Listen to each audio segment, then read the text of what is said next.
دنیا کی بلند ترین چوٹی ماؤنٹ ایورسٹ نیپال میں واقع ہے، جس کی بلندی سطح سمندر سے 8,849 میٹر ہے، جبکہ دوسری بلند ترین چوٹی K2 کوہ قراقرم پاکستان میں واقع ہے، جس کی بلندی 8,611 میٹر ہے، لیکن خطرناک موسم اور راستوں کی دشواری کے باعث دونوں کا کوئی مقابلہ نہیں ہے۔ اسی لیے K2 کو خونخوار یا وحشی پہاڑ قرار دیا جاتا ہے۔ یہ نام 1953 میں ایک امریکی کوہ پیما جارج بیل نے اس چوٹی کو سر کرنے کی اپنی ایک مہم کے بعد دیا تھا اور بعد میں یہ نام مشہور ہو گیا۔ انہوں نے کہا تھا کہ یہ خونخوار پہاڑ ہے جو آپ کو قتل کرنے کی کوشش کرتا ہے۔ ایک اور معروف کوہ پیما نرمل پرجا کہتے ہیں کہ K2 پر ایک موسم میں بامشکل 50 افراد چڑھ سکتے ہیں، جبکہ ماؤنٹ ایورسٹ پر 2000 افراد چڑھ سکتے ہیں۔ اس سے اندازہ لگایا جا سکتا ہے کہ یہ کتنا مشکل ہے۔ K2 پر موسم غیر یقینی ہے۔ مسلسل -50 سے زائد درجہ حرارت میں ڈوبی ہوئی سرد ہواؤں کے مسلسل تھپیڑوں کی زد میں رہنے والی اس چوٹی پر ہر وقت برفانی تودے گرتے رہتے ہیں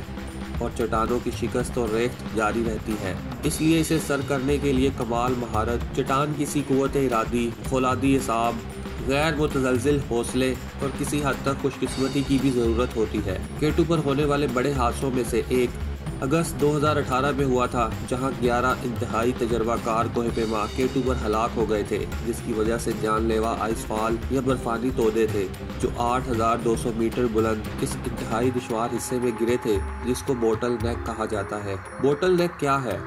تحقیق کے مطابق یہ مقام تقریباً 8,000 میٹر سے شروع ہوتا ہے اور کوہ پیما اسے اصطلاحاً موت کی وادی یا ڈیتھ زون کہتے ہیں، اور یہاں کسی چھوٹی سی غلطی سے جان جا سکتی ہے۔ اس اونچائی پر آکسیجن کی مزید کمی سے سنگین اثرات رونما ہوتے ہیں۔ انسانی دماغ کا جسم پر کنٹرول ختم ہو جاتا ہے اور جسم مفلوج ہو جاتا ہے۔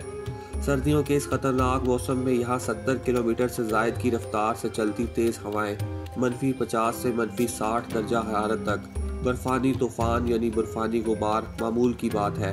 یہاں کوہ پیما زیادہ سے زیادہ 16 سے 20 گھنٹے گزار سکتا ہے، اس لیے کوہ پیماؤں کو خصوصی ہدایات ہوتی ہیں کہ یہاں سے جلد واپسی اختیار کریں۔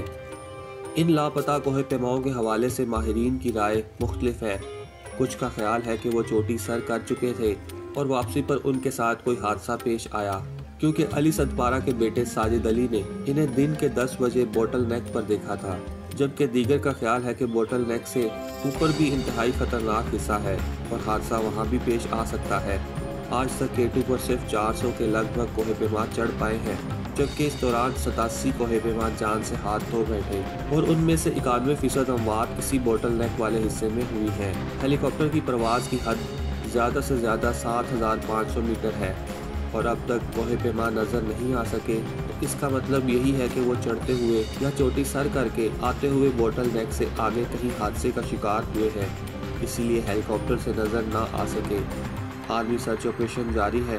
اللہ کرے دعائیں قبول ہوں اور کوئی معجزہ رونما ہو جائے، ورنہ موسم گرما میں جب کوئی کوہ پیما اتنی اونچائی پر پہنچ جائے گا تو ہمارے ان بہادروں اور برف کی سلطنت میں امر ہونے والوں کا سراغ مل سکے گا۔